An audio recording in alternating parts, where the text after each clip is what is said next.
안녕하십니까. 수강생 여러분, 오늘은 두 번째 시간 11주 지난 시간에 이어서 커의 노사관계 유형, 커가 분류한 노사관계의 특징이 가장 대표적인 첫 번째가 절대적 노사관계, 상하관계죠. 절대적. 사가 절대적이 되는 거예요. 그러니까 상하적인 관계죠. 지배관계. 절대적인 결정권을 이제 사가 갖게 되는 거예요. 그래서 임금 및 노동시간 등의 어떤 이런 노동 조건이 일방적으로 사에 의해서 결정되는 거죠. 이건 현대판 노예라고 볼 수 있죠. 지금도 한국에서 그 외국인 노동자들이 이러한 절대적 노사관계 속에 종속되어 있는 현실이 대부분이죠. 자, 두 번째는 친권적 노사관계. 친권적 노사관계. 이건 친권적 노사관계. 친권적 노사관계. 글씨가 좀 이상해서 친권적. 여기 책에 보면 노동자의 생활과 작업 환경에 직접적으로 영향을 미치는 노동 조건에 관해서 노동자들이 결정할 수 있는 기회를 가지는 거예요. 마치 노사관계가 가족처럼 유지된다. 그러니까 근본적으로 신뢰관계를 유지하는 거죠. 가족 공동체처럼. 이것을 친권이라는 것은 가족을 말해요. 가족 공동체적인 노사관계. 어떻게 보면 아주 바람직하다고 볼 수도 있죠. 그런데 이게 그 친권이라고 하면 이게 너무 어떤 그 공적인 면보다는 사적으로 변질될 수 있는 우려성도 있어요. 이게 회사라고 하는, 기업이라고 하는 거, 공동체라고 하는 게 너무 가족화돼서도 이걸 어떻게 보면 바람직하지 않을 수도 있어요. 공과 사가 구분되지 않는 경우도 생기기 때문에. 세 번째는 계급투쟁적 노사관계.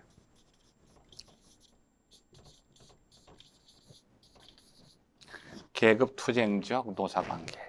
이게 최악이죠. 이건 계급투쟁이. 상대방을 적으로 보는 거예요. 노는 사를 적으로 보고 사는 노를 적으로 보니까 싸우는 일밖에 남는 게 없죠. 프랑스의 노사관계처럼, 프랑스도 그래도 많이 민주화됐지만 초창기에는 노동조합이 처음에 출발할 때 노사관계가 대립하고 갈등하는 유형으로 출발했어요. 그 다음에 네 번째는 경쟁적 노사관계. 경쟁적 노사관계. 이건 주로 이제 영국, 미국 등지에서 볼 수 있는 노사관계 형태인데,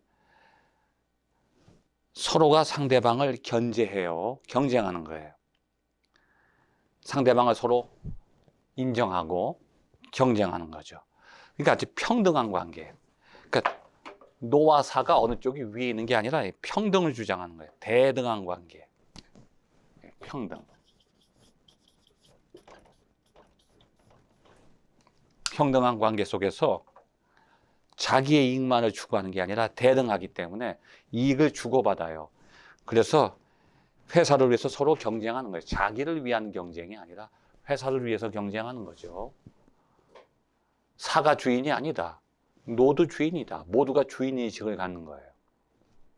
그래서 이 커는 이 네 번째 경쟁적 노사관계를 가장 바람직하게 보고 있다고 볼 수 있죠. 마지막에 자기가 강조하는 건데, 친권적 노사관계와 이걸 또 서로 종합하면 더 좋을 수도 있는데, 친권적 노사관계보다는 이런 경쟁적 노사관계. 왜냐하면 친권적 노사관계에서는 참 서로 가까운 것 같지만 문제가 터졌을 경우에는 이 책임 소재, 자기가 책임을 지는 것에 대해서 조금 좀 등한시할 수 있다는 거죠. 근데 이 경쟁적 노사관계는 평등하면서 어떤 것이 주인이고 어떤 것이 객이 아니라 대등한 책임 관계가 형성되기 때문에 기업에 있어서는 이 네 번째 관계가 좀 바람직하다고 볼 수도 있어요. 그런데 저는 여기서 하나를 더 추가하겠습니다.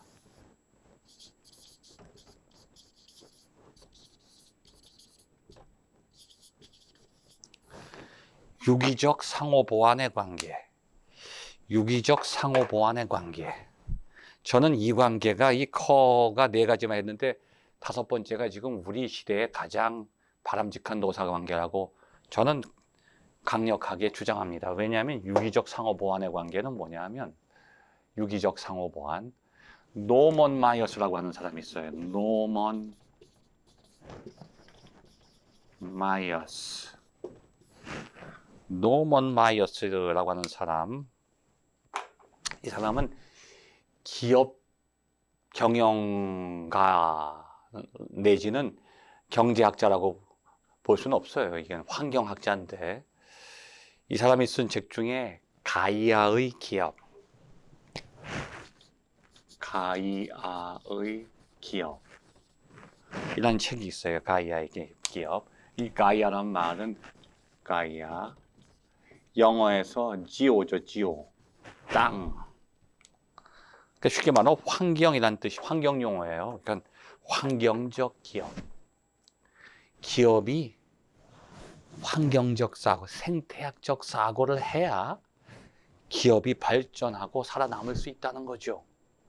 노와 사와의 관계가 생태학적 관계예요. 이 생태계는요, 하나 에너지의 사슬도 되지만 먹이 사슬도 되고 이게 생태계는 하나로 쭉 연결돼 있어요. 그러니까 상호 순환해요. 상호 보완하고 서로를 살려요. 나는 저 사람에게 필요하고 저 사람은 또 나에게 필요해. 이게 상호 보완적, 유기적 상호 보완 관계. 쉽게 말하면 기업에 있어서 가장 비용 발생적인 요소는 인건비예요. 그러니까 사가 볼 때는 노라고 하는 것은 어떻게 보면 부정적으로 보면 이거 좀 과격한 표현이겠지만 폐기 대상이에요. 폐기 대상. 근데 자기를 위해서는 필요하기 때문에 쓰는 거죠. 그런데 이 가이아의 기업이라고 하는 책 속에서는 무슨 얘기를 하냐면 환경적 사고, 유기체적 사고라면 어떻게 되느냐. 이 세상에 쓰레기는 없다는 거야. 쓰레기도 자원이다. 과거에 우리는 쓰레기는 비용이라는 것을 경제학에서도 비용은 줄여야 돼. 비용은 줄여야 되죠. 왜? 이익이 늘지 않을 때는 비용을 줄이면 이익이 상대적으로 늘잖아요. 기업 경영에 있어서는 이 경영 전략이에요. 비용은 줄여야 된다. 효율성, 가성비. 비용을 줄일수록 이익이 늘잖아요. 이익이 증대되지 않은 한은. 그렇다면 기업 경영에 있어서 가장 큰 비용은 인건비란 말이에요. 그럼 인건비를 줄여야 돼. 그런데 정상적인 상태에서는 그 노라고 하는 것이 기업에 악영향을 주지 않아요. 기업을 살리는 역할을 하는 게 정상적으로 돌아갈 때. 근데 회사가 부도가 나봐요. 기업에 부도가 났어. 자, 지금 부도가 났어. 문을 닫아야 돼. 그래서 마지막으로 회생을 하기 위해서는 어떻게 해요? 자금을 빨리 못 땡길 때는 비용을 줄여야 되는데 어떻게 줄이냐? 구조조정해야죠. 사람들 퇴출시켜야 돼요. 노를 없애야 되는 거예요. 그런데 이 노모마에서 뭐라고 그랬냐면 비용이 수익이다. 비용 자체가 수익이라는 거예요. 발상을 바꾸라는 거예요. 비용을 줄이려고 하지 말고 비용을 늘려봐. 그게 매몰 비용이 아닌 이상은 완전히 없어지는 비용이 아니라 기회비용이라면 이익을 창출하는 데 들어가는 비용이라면 용기를 내서 한번 비용을 늘려봐. 왜? 쓰레기를 버리려고 그러지 마. 왜 쓰레기를 버려? 쓰레기를 재사용해봐. 재활용해봐. 쓰레기를 재사용하고 재활용해봐. 이게 돈이 돼. 그때부터 나온 게 뭐냐면 쓰레기도 자원이다. 우리는 자원만을 자꾸 찾으려고 그러지 말고 쓰레기를 자원으로 만들어봐. 그래서 쓰레기를 재활용하면서 쓰레기를 잘 또 태워서 거기서 연료를 만들어내서 또 쓰고. 그래서 이 노먼 마이어스의 가이아의 원칙을 기업 경영에 적용한 회사가, 대표적인 회사가 어디냐? 독일의 폭스바겐. 폭스바겐이라고 하는 자동차 회사에서 큰 부도가 났어요. 회사가 문을 닫게 생겼는데 새로 영입한 회장이 천재적인 사람이에요. 딱 보니까 사람들을 제일 먼저 잘라야 돼. 3분의 1을 잘라야 돼. 근데 이 사람이 역발상을 한 거예요. 3분의 1을 더 뽑아. 직원을 어차피 망할 거 직원 3분의 1 더 뽑자. 그 대신 2교대로 돌리던 공장을 3교대로 돌려버리자. 그래서 3교대로 돌리면서 임금은 조금 깎지만 더 뽑아서 3교대로 돌렸더니 생산량이 많아지고 생산성이 향상돼요. 효율성이. 그러면서 갑자기 2년 만에 회사가 흑자로 돌아섰어요. 기업이 부도가 나서 구조조정하려면 인건비를 줄이기 위해서 다 사람들을 잘라야 되는데 더 뽑았어. 이게 바로 유기적 상호 보완 관계. 저 사람이 나를 위해서 중요하다는 거야. 노가 볼 때 사가 나를 위해서 저 사가 꼭 필요하다. 사는 노가 나를 위해서 필요하다. 그 노를 살리는 길이 나를 살리는 길이야. 또 노는 사를 살리는 게 나를 살리는 거야. 왜? 사 없이는 내가 없어. 노가 그렇게 생각해. 노는. 사는 노 없이는 내가 없어. 상호 보완적 관계야. 하나 가지고는 불완전해. 서로가 합해서 결국은 함께 살 수 있어. 공생과 공존의 관계. 공생과 공존의 관계인 유기적 상호 보완 관계. 노와 사가. 이것이 제가 5번째로 가장 바람직한 노사관계의 유형으로 여러분에게 커의 분류에 이어서 제시합니다. 그 다음에 이제 커의 분류와 조금 비슷하지만 더 발전된 콜이라고 하는 사람, COL이 콜의 분류. 여러분 책의 279페이지. 이 콜이라고 하는 사람은 어떻게 분류했냐면, 콜은 자본주의 사회에서 보편적으로 나타나는 노사관계 유형. 사실 사회주의는 노사관계가 없잖아요.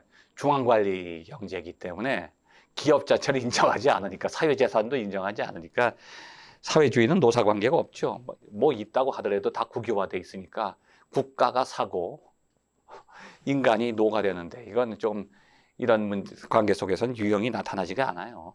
자, 자본주의 사회에서 보편적으로 나타나는 노사관계 유형으로 3가지를 제시했어요.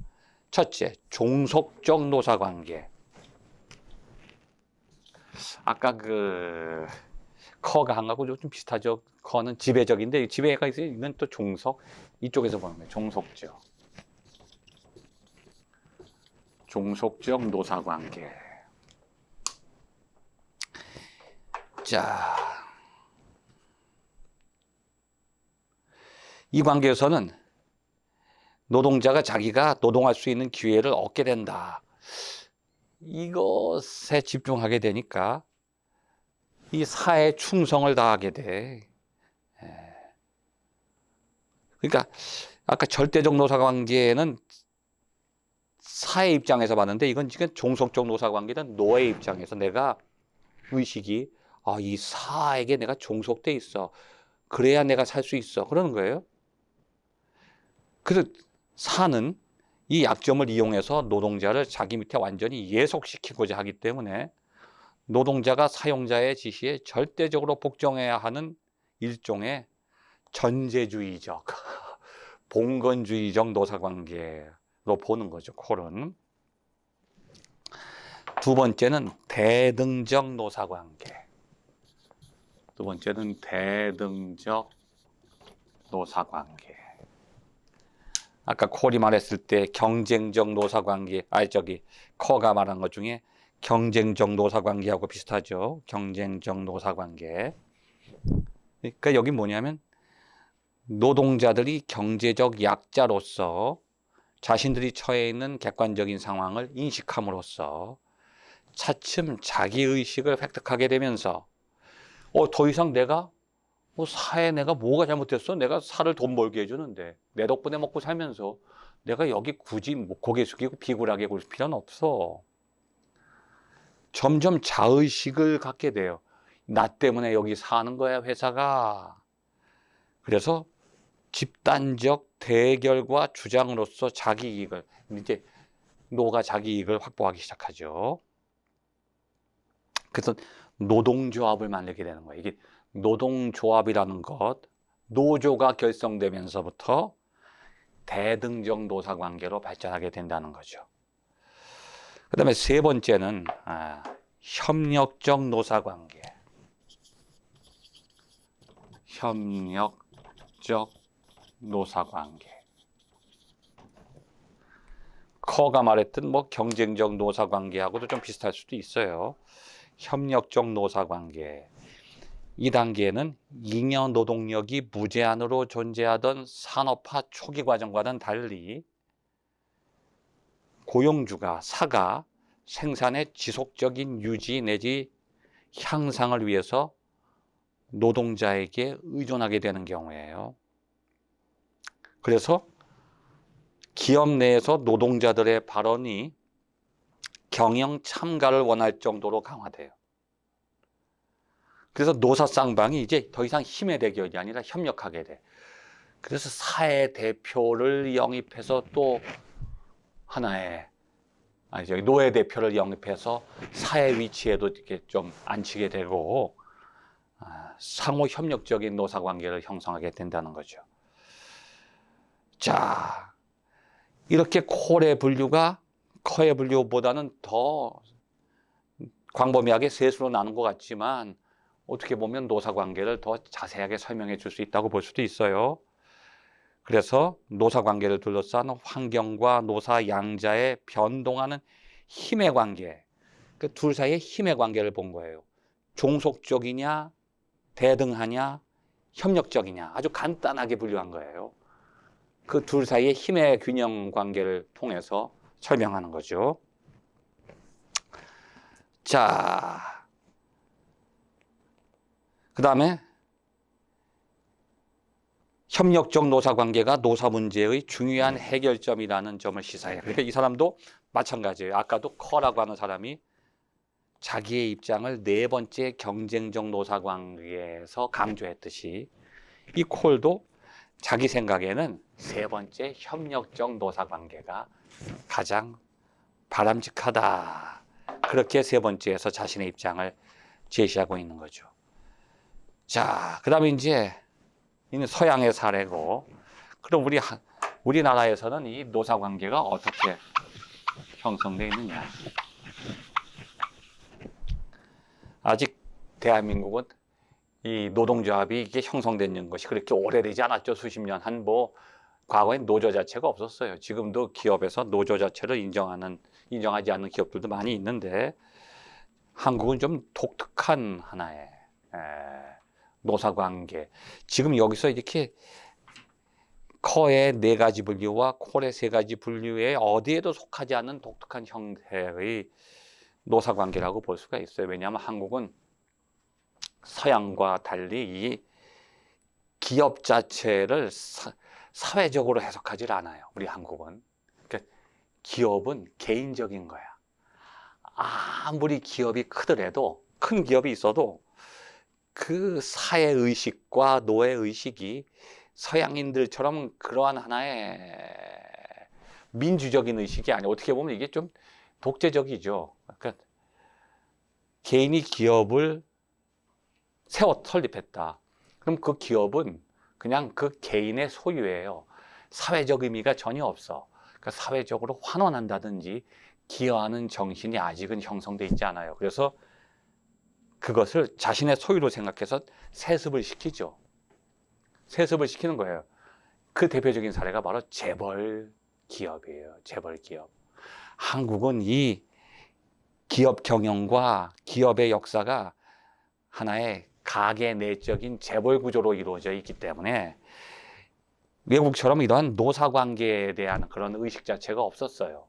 그러니까 하나의 개인 중심적인, 하나의 이기적인, 하나의 재벌 구조를 형성하고 있는 것이 한국의 노사관계인데 1960년대 초반 산업화가 시작한 이후에 이 노사관계라고 하는 의식이 형성됐고, 여기 책에 보면 280페이지 나오죠. 1987년에 노동자 대파업이 발생하기 이전까지 우리나라의 노사관계는 절대적 노사관계, 커가 말했던 절대적 노사관계나 종속적 노사관계에 가까웠어요. 그래서 노동자들의 세력이 미약했고 국가 또한 친경영자적인 노동정책을 실시했어요. 그러니까 국가가 노동자 편에 쓴 것이 아니라 사편에 섰다는 거죠. 그런데 1987년 여름, 아마 여러분 태어나기 전이죠. 노동자 대파업이 일어납니다. 그러면서 노동자의 저항이 급증해요. 1987년. 근데 1987년이 된 그 시기가 한국이 급속도로 산업화되고 경제적인 혁명이 일어났던 때예요. 바로 그 시기가 어떤 시대냐 하면 신자유주의가 시작되는 신자유주의. 신자유주의는 뭐냐 하면 그 경제학의 흐름 속에서 너무 국가가 경제에 개입을 하니까 기업에 개입을 하고 경제활동, 시장에 너무 개입하니까 시장이 위축돼요. 고립돼서 장기 침체에 빠져들어요. 아, 그러면 안 되겠다. 그렇게 생각하고 있을 때 1970년대 초에 오일 쇼크가 일어납니다. 석유 파동. 석유 파동이 엎친 데 덮치고 격으로 일어나니까 인플레이션이 막 심해지다가 인플레이션이 반복돼서 심화되는 스태그플레이션까지 가는 거예요. 경기 침체가 장기화되니까 이러다가 우리 다 죽겠다. 전 세계적으로 경기 침체가 일어나요. 그러니까 안 되겠다. 우리가 다시 경제를 활성화시키자 하는 의미에서 신자유주의 정책, 국가가 손을 띄워버려요. 더 이상 시장에 개입하지 말고 경제에 개입하지 말고 그냥 자유롭게 맡기자, 활성화시키자. 그러면서 1980년대 초에 엄청나게 세계 경제가 활성화됩니다. 그런데 그때가 바로 한국에서는 정치적으로 힘들었던 정치의 소용돌이였어요. 박정희 대통령이 사망하고 군부가 들어와서, 우리는 거꾸로 가는 거예요. 대한민국은 군부가 독재가 시작돼. 그런데 운이 좋은 거지. 이 군인들이 뭘 알겠어요. 여러분 혹시 좀 너무 가족 중에 군인들 계시면 오해하지 마시고, 제가 군인을 욕하는 게 아니라 그 당시의 군인들을 비판하는 거예요. 군인들은 정치에 가담하면 안 돼. 정치가 됐는데 세계 경제가 갑자기 확 회복되는 시기에 엄청나게 경제가 활성화돼서 우리 대한민국 경제가 1980년대에 엄청나게 발전했어요. 또 88 올림픽이 열리면서. 그래서 기업이 엄청나게 이윤을 추구하는데 그 이익을 노동자에게 돌리지 않아. 자기가 착취해버리는 거야, 임금 착취. 그러니까 우리가 느끼는 체감 경제로서는 경제가 확 부흥이 되는데 상대적으로 노동자가 느끼는 것은 더 빈곤을 느끼는 거예요. 그래서 감정이 폭발하죠. 노동자 대저항운동, 대파업이 일어났던 거예요. 그래서 그때 비로소 노동자들의 인권을 강조하게 되고 대등적 노사관계로 변하기 시작했다. 이게 바로 우리나라의 노사관계의 역사적인 변화 과정이죠. 이제 다음 시간에는, 세 번째 시간에는 이런 내용을 가지고 계속해서 대한민국의 노사관계 문제를 다루기로 하겠습니다. 감사합니다.